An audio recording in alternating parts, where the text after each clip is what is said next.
Hello, this is Professor Nassar. I'm here to give you a quick overview of the pancreas and liver histology. We'll start with some of the slides shown by Professor Alexic from Professor Alexic's website. The features that we would like you to appreciate is first, here we're looking at a pancreas at low magnification. You'll notice that the pancreas is divided into a number of features here called lobules. There's one here, and so forth. The lobules of the pancreas are really are made up of two kinds of tissue. Recall the pancreas is both an exocrine and an endocrine gland. The lobules contain both types of glandular tissue. The bulk of these lobules, about 99% of it, is made up of exocrine glandular tissue that are secreting digestive enzymes that help you through ducts that help you digest your food, or break down your food into components that you can then digest. The 1% of the glands are made up of endocrine tissue, and they are part of what are called the islets of Langerhans, or pancreatic islets. The part of the exocrine are simply called what compose the exocrine glandular tissue. Those structures are called acini, a term we've used before to describe other glands in other parts of the body. We'll look more at the acini and the pancreatic islets in a moment. The other feature we would like you to appreciate is that, again, because 99% of this is exocrine in portion, in consistency, or in its components, it has to drain its tissues, it has to drain its secretions via ducts. And the ducts are of two kinds. There are ducts that are between the lobules that are called interlobular ducts. Inter meaning between, lobular meaning the lobes. So interlobular means ducts that are between the lobules. There are also what are called intralobular ducts. Those are ducts within the lobule. I-N-T-R-A means within. And so those are ducts within the lobules, and we'll see those in a moment. Keep in mind, in order to identify something as a duct, whether it's an inter or intra, what makes it notable as a duct as opposed to something like a blood vessel is that ducts are lined by simple cuboidal epithelial cells. And so we want to find those simple cuboidal epithelial cells and confirm that's what we're looking at, to confirm that, in fact, we're seeing a duct as opposed to a different structure. These, for example, these lumens that you see here, are not ducts. They are blood vessels, and they are lined by a different type of epithelium, which is simple squamous. There's another blood vessel here. So not all of the lumens that you see here are going to be ducts. Some will be lumens of blood vessels, some will be lumens of ducts. You have to look carefully at the type of epithelium.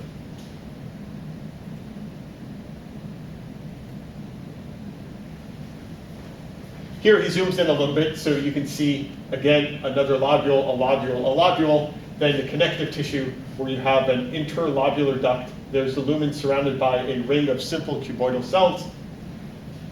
Then the exocrine portion of the lobule, the bulk of this are made up of these small little grape-like structures that are called acini. The singular is acinus, but he's labeled a number of them here in gold.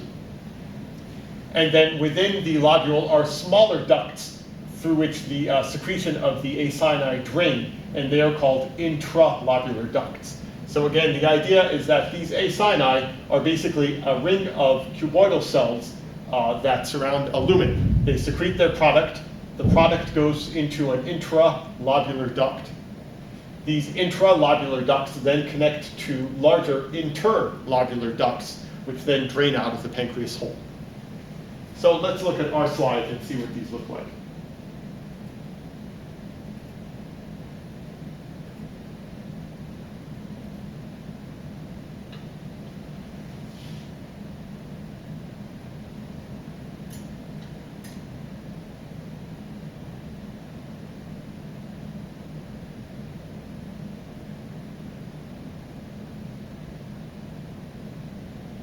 Okay, here's pancreas tissue, and again, it looks a lot like the slide we just saw from Professor Alexic's.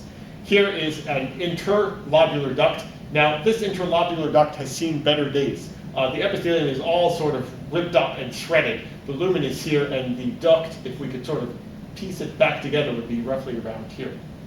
Here are the lobules. Let's find one or two more interlobular ducts so we can really confirm what we're looking at. Let me go back to 10x and zoom around the slide so you can appreciate more of these.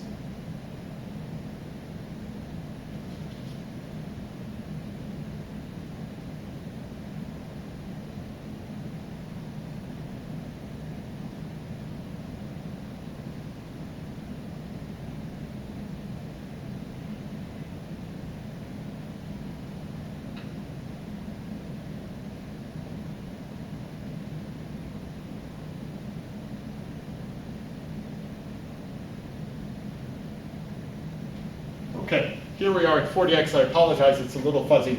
We're out in the connective tissue between the lobules. And again, we see a large lumen here, a large lumen here, and it's surrounded by a layer of simple cuboidal epithelial cells. So this is an another interlobular duct. When we zoom out, we can see it a little more clearly here. This structure here and this structure here. How about this? Or this, or this. What do we call those? Those are blood vessels. They are not ducts. I don't think on the exam they will try and trick you up like this, but it's just something to appreciate. When you look at the nature of this epithelium, it's made up of simple squamous epithelium. These are veins, these are arteries, and they will be a little different than what you're seeing here. Okay, within the lobules themselves, again, we have two types of tissue. We have exocrine tissue, which is made up of a cyanide that make up the bulk of these lobules, and then we have endocrine tissue, which make up the islets of Langerhans, or the pancreatic islets, which we could see one here and another here. Within there, we also want to look for intralobular ducts. So let's zoom in on one and see what we can find.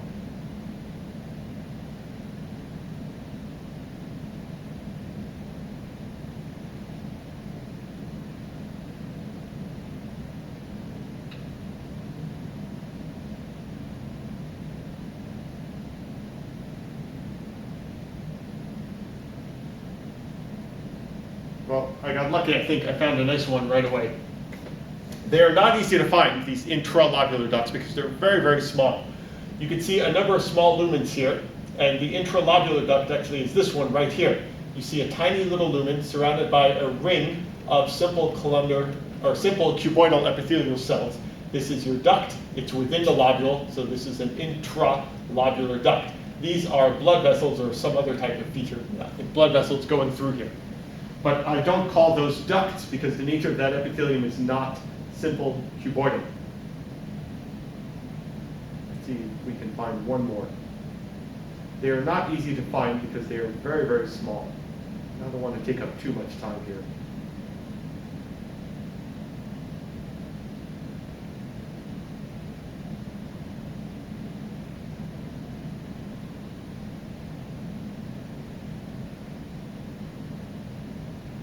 I'm sure some histologist who's watching this is shouting out, "You just missed one. It's over there. Go to the right. Go to the left." Sorry. You can always pause the video and point it out to your students.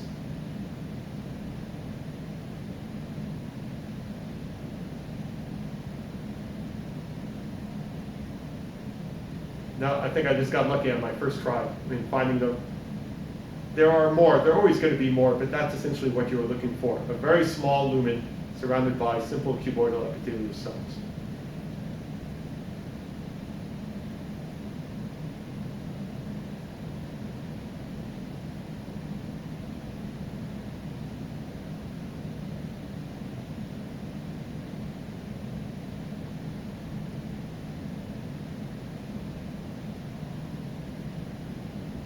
Maybe this is one here. Again, we have a small lumen, super tiny, surrounded by a thin ring of simple cuboidal epithelial cells. You can see the nuclei that make up that epithelial layer there. For what it's worth, that is an intralobular duct within the lobule. Next, let's move to the liver.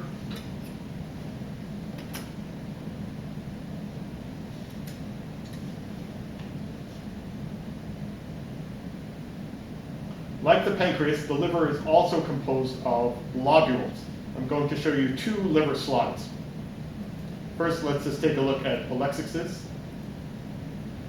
The liver is composed of lobules, shown here. This is a lobule, lobule, lobule, and so on. And the lobules, at least in the liver from this animal, which is actually a pig, are very conveniently broken up into individual lobules by these blue strips of what is really connective tissue that's been dyed blue, so that you can see the connective tissue and the boundaries between each of these lobules. The connective tissue areas are called sometimes interlobular areas. It's basically just connective tissue that separate the lobules. The lobules are composed of one cell type for the most part, and they are liver cells, or what are called hepatic cells or hepatocytes. In the center of each, so all of these things you're seeing here, these red cells, are hepatocytes. They are liver cells. In the center of each lobule is a lumen. That lumen is called a central vein.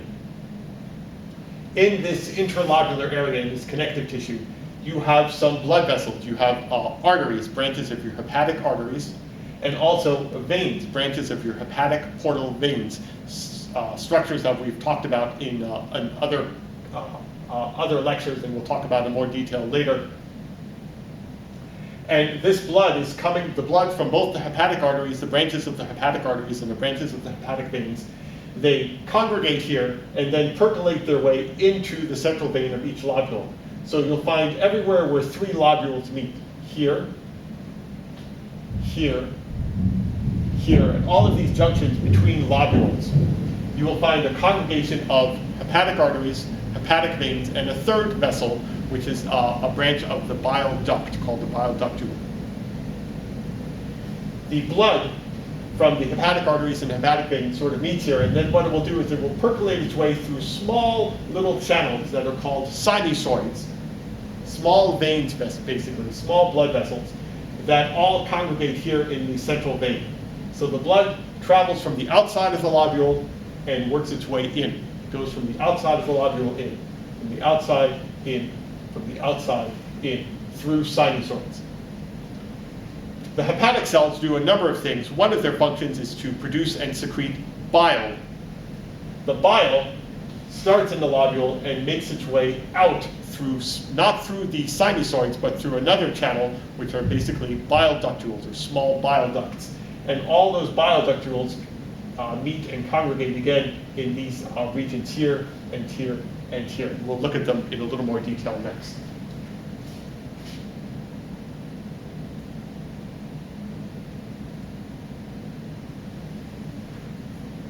Here are the sinusoids. So now we're looking at the center of the lobule with the central vein. The blood would be basically traveling from the outside of your screen in toward the central vein. So here you can see these lumens are basically thin blood vessels called, thin-walled blood vessels called sinusoids. And you can actually see blood in the vessel. They are surrounded by hepatic cells, and we'll talk more about the function of these cells in lecture.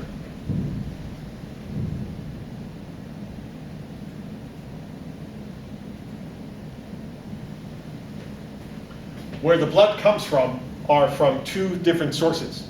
You have branches of your hepatic artery, which are called here interlobular arteries. They're shown here and here. They are lumens surrounded by a few layers of smooth muscle. And you may get lucky and actually find red blood cells in the lumens to help tip you off that you're looking at a blood vessel.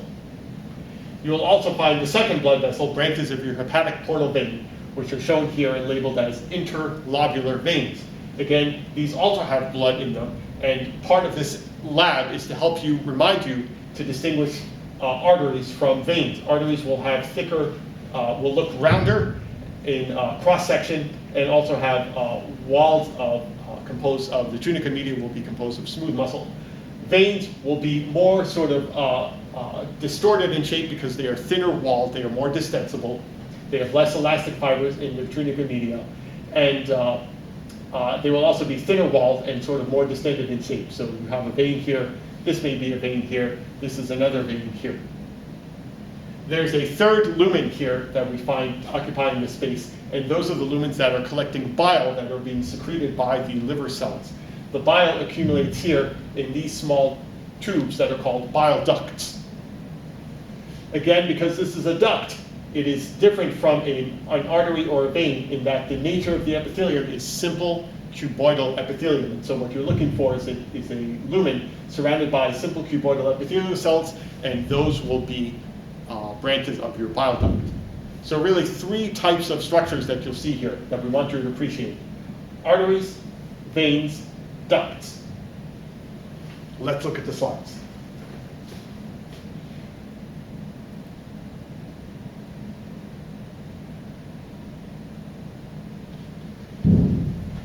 Here again is a liver lobule, liver lobule, liver lobule, surrounded by connective tissue that defines each lobule.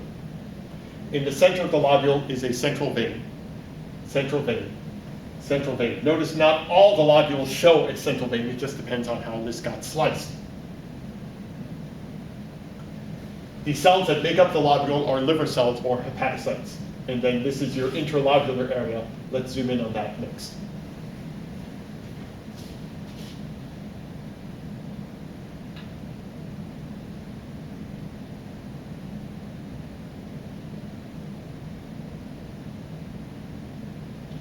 Actually, let's start here.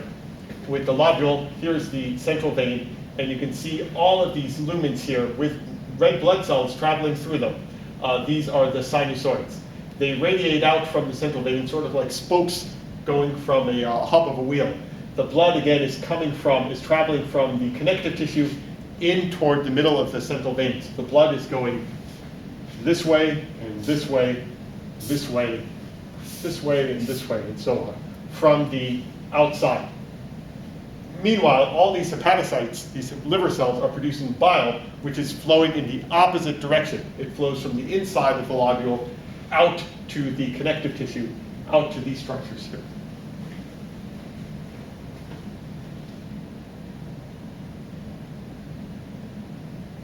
What I want to now look at are the structures that you find in the connective tissue, the arteries, the veins, and the bile ductules. In fact, you can see some of them here even at this magnification. This large lumen here is probably a vein. This structure here, these structures here, these structures here are layers of simple cuboidal cells. So these would be parts of your bile duct, and this may be an artery here. Let's zoom in.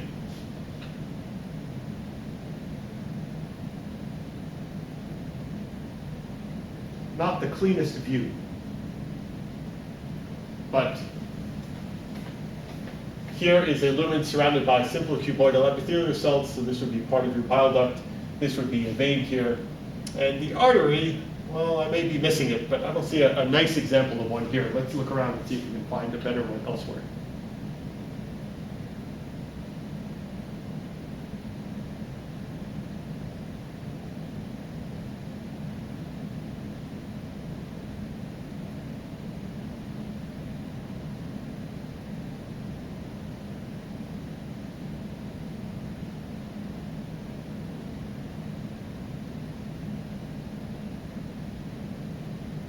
Here we go.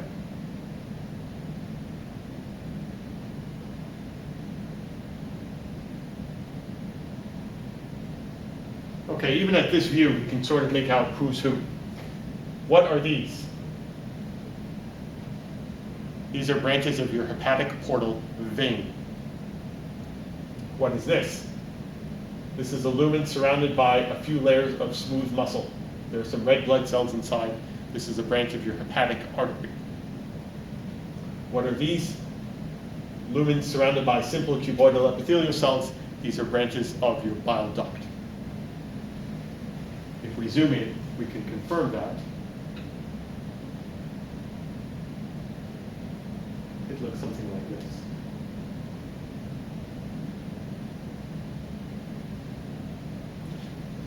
Looks like a family portrait almost. Here are your veins. Here is a beautiful branch of your hepatic artery. This may be another one here as well. And then this would be a branch of your bile duct. Let's see if we can convince you that that is actually simple cuboidal epithelial cells. Yeah. So here you can see a lumen surrounded by a ring of simple cuboidal epithelial cells. These are branches of your bile duct. This here and this here are arteries, branches of your hepatic arteries, and the others are branches of your hepatic portal vein. In some cases, it's not always quite clear what it is that you're looking at. Don't worry about that. Find the things that look good and look clean and focus on those. Okay, let's look at one more liver, and then we'll be done. This is stained a little differently, which is why I want to give you which is why I think it's good to have a second perspective as to what these look like. It's always good to look at multiple slides so you can see the variation of tissues, either within a species or between. In this case, the stain is dark purple. So again, lobule, lobule, lobule, lobule. And the lobules are separated by connective tissue here, stained in blue. The lobules are made up of hepatocytes. In the center of the lobule is a central vein. And radiating through the hepatocytes are going to be thin-walled blood vessels, which we call sinusoids.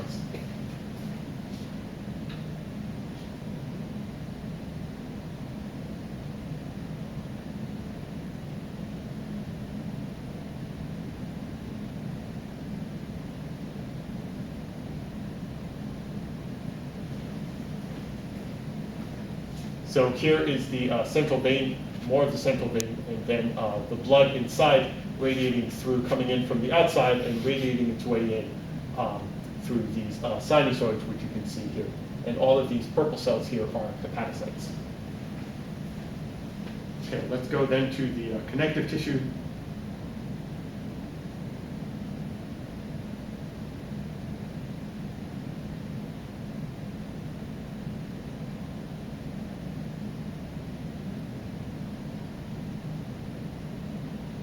Here we go.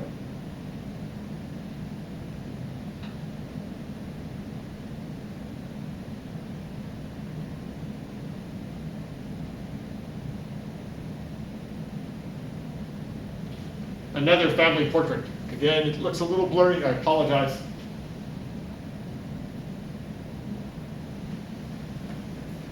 We have a lumen here, here, here, and here. What are they? This is a lumen surrounded by simple cuboidal epithelial cells. So this is your bile duct.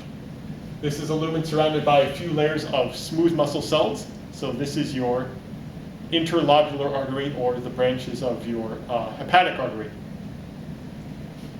This is a lumen that's surrounded by a very thin-walled membrane, as is this. These are branches of your hepatic portal vein, or your interlobular vein. Together, these three structures, the bile duct, the interlobular artery, the interlobular vein, are sometimes referred to as what's called a portal triad, or in some books they call it a portal tract. The reason some books use the word tract instead of triad is because triad implies there are three structures there. In fact, there is a fourth structure in here, which we don't really talk about at this level of the game, which is a lymphatic vessel. And in fact, that's what this structure, or this structure, may be. But we leave, and so that's why some authors use the term portal tract, because there are really four structures in here that we look at, not just three. But in any case, that's just to give you a little bit more context. But in any case, that's why you see sometimes the difference in usage between tract and triad in these textbooks. You don't have to worry about the lymphatic vessel for our course, but I just wanted to give you some context in terms of that they are there. All right, that's it for the pancreas and the liver. Hope you got something out of that, and good luck studying. See you soon.